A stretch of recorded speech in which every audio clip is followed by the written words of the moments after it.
بسم اللہ الرحمن الرحیم۔ آگے تشریف لے آئیں ساتھ۔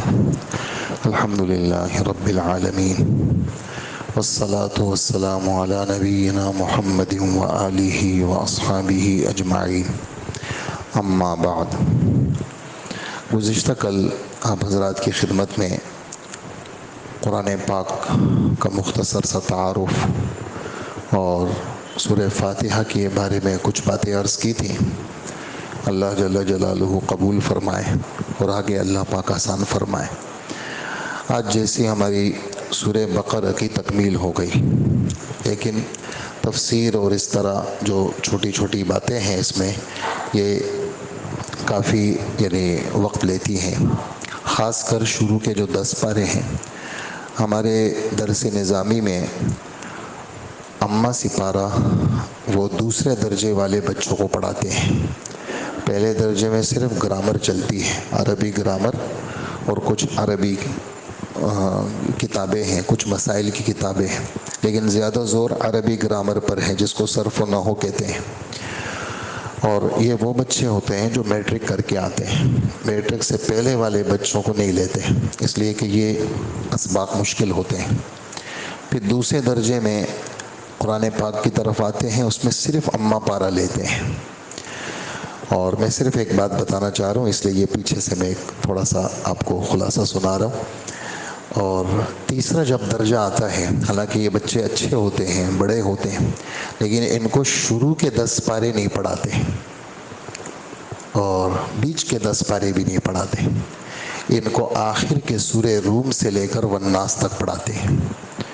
وجہ اس کی کیا ہے؟ یہ جو آخری 10 سپارے ہیں، ان پاروں کا جو مضامین ہے وہ آسان ہے، اس میں جیسے آخرت کا بیان ہے، جنت کا بیان ہے، مسائل پر بات نہیں ہے۔ اور چوتھے درجے میں جب بچے آتے ہیں پھر بھی شروع کے 10 سپارے نہیں پڑھاتے، بلکہ بیچ کے 10 سپارے پڑھاتے ہیں، سورہ یونس سے لے کر کے سورہ روم تک۔ اور وجہ اس کی یہ ہے کہ وہ بیچ کے 10 سپارے ان آخر کے 10 سپاروں کی بنسبت تھوڑے سے مشکل ہیں، اور شروع کے جو پارے ہیں وہ مشکل ہیں۔ ان جو شروع کے جو پارے ہیں، ان شروع کے پاروں میں مسائل کافی سارے ہیں، اور مسائل کا بیان ہے، اور بہت ساری ایسی چیزیں جو تفصیل طلب ہیں۔ اس وجہ سے یہ جو شروع کے 10 سپارے ہیں یہ ہمارے درس نظامی میں 5ویں درجے میں پڑھاتے ہیں۔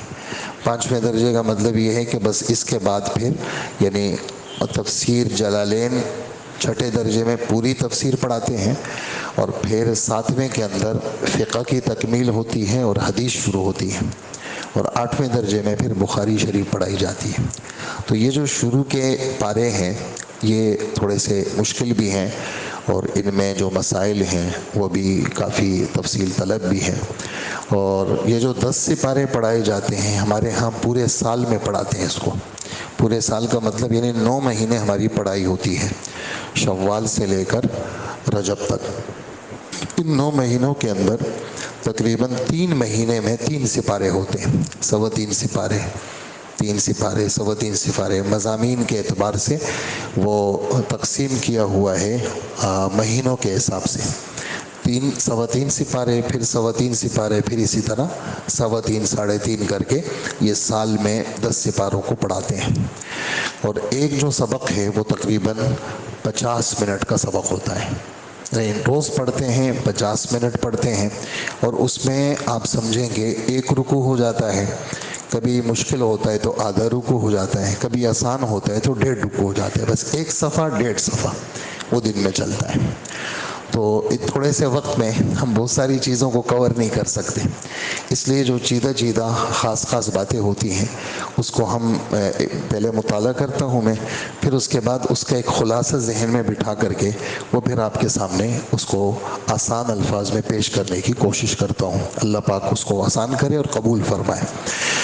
تو یہ جو سورہ بقرہ ہے اس میں 286 آیتیں ہیں، اور اللہ کے رسول صلی اللہ علیہ وسلم نے اس سورت کے کافی سارے فضائل سنائے ہیں۔ ان فضائل میں سے ایک فضیلت یہ بھی ہے کہ اے مسلمانوں سورہ بقرہ پڑھا کرو، اس کا پڑھنا برکت کا سبب ہے، اور اس کا چھوڑنا ندامت کا سبب ہے، اور اگر تم اس کو پڑھو گے تو بڑا سے بڑا جادوگر بھی تم پر قابو نہیں پا سکتا۔ علیکم بسورۃ البقرہ، علیکم بسورۃ البقرہ فإن أخذها برکہ وترکها حسرہ ولا يستطيعها البطل۔ بڑے جادوگر قسم کے لوگ وہ اس سورت کے پڑھنے والے پہ قابو نہیں پا سکتے۔ اس لیے ہم اپنے مجمع سے اللہ کے فضل سے بہت سارے گھروں میں پڑھی جاتی ہے، ہم ان سے عرض کرتے ہیں کہ کچھ نہیں روز نہیں پڑھ سکتے ہو، اتوار کو چھٹی ہوتی ہے تو گھر پورا بیٹھ کر کے ایک دفعہ سورہ بقرہ پڑھا کریں۔ وہ کیسے پڑھیں گے؟ ہمارے گھر میں بھی تھوڑا سا معمول ہے کہ گھر کے اندر افراد ہم بیٹھ جاتے ہیں، اس کو ہم تقسیم کر لیتے ہیں، یعنی آپ سمجھیں گے ایک پارے میں 4 پاؤ ہیں تو 4 پاؤ 4 پاؤ 8، اور پھر یہ جو تیسرا پارہ ہے یہ تقریباً پاؤ سے کچھ زیادہ ہے، تو ایک فرد تیسرے پارے سے اخیر تک پڑھ لیتا ہے، اور 8 افراد جو ہوتے ہیں وہ پاؤ پاؤ کر کے وہ پورا گھر اس میں حصے دار بھی بن جاتا ہے، اور تقریباً 10 سے 15 منٹ میں سورہ بقرہ ہم پڑھ لیتے ہیں۔ تو ہفتے میں ایک دن اگر ہم معمول رکھیں گھر کے اندر سورہ بقرہ کا تو انشاءاللہ العزیز برکت کا اور خیر کا سبب ہوگا۔ اسی طرح سورہ بقرہ اور سورہ آل عمران 7 والی سورت جو ابھی آپ نے سن لی، تقریباً 2 رکوع ہم نے اس کے پڑھے ہیں، یہ سورہ بقرہ اور سورہ آل عمران اللہ کے رسول صلی اللہ علیہ وسلم فرماتے ہیں قیامت کے دن یہ سورہ بقرہ اور سورہ آل عمران اپنے پڑھنے والے کے لیے سفید رنگ کے بادلوں کی صورت میں ہوں گے، اور کأنہما غمامتان اور غیایتان، اور اس کے لیے برکت کا اور خیر کا سبب ہوں گے، اور اس پڑھنے والے کے آگے آگے یہ دونوں صورتیں ہوں گی اور اس کی سفارش بھی کریں گی اور اس کے لیے جنت کا راستہ بھی آسان کریں گی۔ تو یہ تو صرف اس کا پڑھنا ہے۔ باقی حضرات صحابہ کرام میں سے بعض کا یہ کہنا ہے کہ ہم نے اس سورت کی تفصیلات اور اس سورت کے مضامین اور اس کی تشریحات کہتے ہیں کہ جی 12 سال لگے ہم نے اس سورت کے اندر جو گہرائیاں ہیں، جو اس کے اندر موتی ہیں، جو اس کے اندر مسائل ہیں، جو چیزیں ہیں، تو اس میں لوگوں کے یعنی عرصے گزرے ہیں اور لوگوں نے اس کے سیکھنے کے اندر وقت لگایا ہے۔ تو یہ سورت ہم تھوڑا سا اس کا خلاصہ آپ کی خدمت میں پیش کریں گے۔ 286 آیتیں ہیں، اور آپ نے دیکھا ہوگا اس پہ لکھا ہوا ہے مدنی، یعنی مدنی اور مکی صورتوں کا تھوڑا سا فرق۔ ہمارا صبح کا درس یہ فجر کا تفسیر کا ہوتا ہے، تو یہ باتیں ہمارے جو نمازی ہیں کافی سارے ساتھیوں کو یہ بات معلوم ہے کہ مکی اور مدنی صورتوں کا کیا مطلب ہے۔ اللہ کے رسول صلی اللہ علیہ وسلم نے مکہ مکرمہ سے مدینہ منورہ ہجرت کی، 13 سال یہاں رہے، 10 سال وہاں رہے۔ ہجرت سے پہلے جو سورت نازل ہوئی اس کو مکی کہیں گے، اور ہجرت کے بعد جو سورت نازل ہوئی چاہے مکہ میں نازل ہوئی، ہجرت کے بعد حضور ہجرت کر گئے اور آپ فتح مکہ کے لیے یا عمرہ کے لیے آپ مکہ آ گئے اور مکہ میں کوئی سورت نازل ہوئی، پھر بھی اس کو مدنی کہیں گے۔ کیوں کہیں گے؟ اس لیے کہ ہجرت کے بعد نازل ہوئی، تو ہجرت کے بعد جو سورت نازل ہوتی ہے وہ نازل ہوئی اس کو مدنی کہتے ہیں۔ اچھا، ایک اور بات اس میں یہ بھی سن لیجئے کہ بعض صورتیں اکثریت پر اس کا مدار ہے۔ اکثر صورت کہاں نازل ہوئی؟ جی اکثر صورت ہجرت سے پہلے نازل ہوئی تو اس کو مکی کہیں گے، اگرچہ اس کے اندر بعض آیتیں ہجرت کے بعد نازل ہوئی، اور اگر اکثر ہجرت کے بعد نازل ہوئی تو اس کو مدنی کہیں گے، اگرچہ ہجرت سے پہلے بھی اس میں کچھ آیتیں نازل ہوئی ہوں۔ تو یہ ہے مکی اور مدنی کا فرق۔ ایک بات اس میں یہ بھی سن لیجئے، آپ ہم سب پڑھتے ہیں الف لام میم، الف لام را، الف کاف ہا یا عین صاد حا میم، ان کو کہا جاتے ہیں حروف مقطعات، میم قاف طا عین الف چھوٹی لمبی تا، مقطعات۔ اور مقطع کے کافی معنی ہیں، ایک معنی جو یہاں پر ہے وہ یہ ہے کہ